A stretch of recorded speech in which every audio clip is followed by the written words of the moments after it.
Did he get a bit complacent after that fourth round knockdown? I mean, did you just feel that you had the fight in the bag and you laid back a little bit after the drop? No, not really. He got a little. He kind of changed after the knockdown. He came out. He was kind of swinging for the fences a little bit. So I was just, boxing him a little bit, and I had a feeling I was going to get him out of there. And to be totally honest with you, he was definitely fading, and he told me he was fading. And I think the cut kind of rejuvenated him because once he saw that blood, they never said it was a headbutt right away, so it could have been anything. And once he saw the blood, he just came out right hand crazy. He was trying to open that cut up worse and worse. And I think it kind of rejuvenated him. He only had 2 rounds left.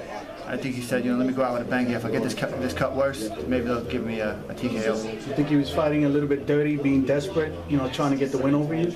Yeah, well, he did it, he's such a pro that his dirty fight and the ref didn't see it, so they let it slide. So he knows what he's doing, that's actually part of boxing, it's not a nice part of boxing, but, there's elbows and heads and everything in there, so, it's part of the game that I got to learn, and you got to learn to defend yourself from that too as well. Did he show you any veteran tactics, and being that he's been around the block, like you said, he fought against Tarver for 12 rounds. Did you think he had anything that you saw a little different from any other opponent you faced? No, not really. I know sparring's a lot different than fighting, but I spar with everybody. I spar with all the best guys. And the only thing that really surprised me was, getting cut with such a hard headbutt. You know what I mean? I think I knew a way to kind of sneak it in there, kind of disguise it a little bit. Because we were in the mix, and he had his head down, and he crossed his head over like that, and just felt it boom like a rock. So. More power to him, man. He's an old pro. He did what he had to do. We had a good fight. We gave the crowd a good fight. I think everyone seemed to like it, and that's my job. Sean, when did the cut happen?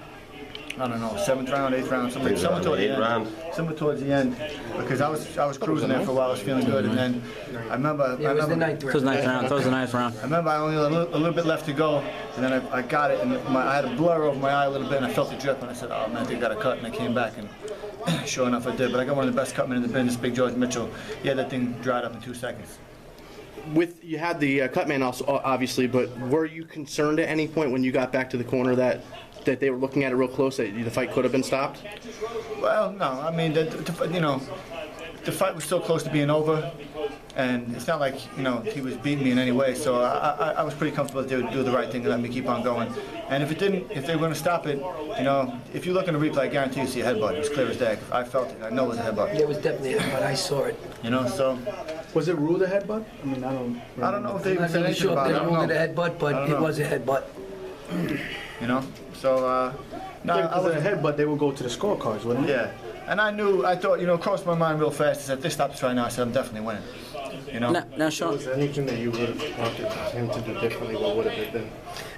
Really not much of anything, because he landed all the punches that I asked him to land. His jab was beautiful. His defense was good. Not much I could have asked him to do differently. We knew he had a very durable guy in front of us that doesn't get stopped. And like Sean had said earlier, he's gone 12 rounds. He's been in there with champions. He kind of knows how to survive. He's got 50-something pro fights. The guy's not, it's not his first day at the rodeo. We purposely fought him because we wanted that durability. Did I think that fight was going to get stopped? Sure I did. The referee leaned in 2 or 3 times getting ready to stop that fight. But I'll tip my hat to Elvia. We knew he was going to give us a tough fight, and we were prepared for that.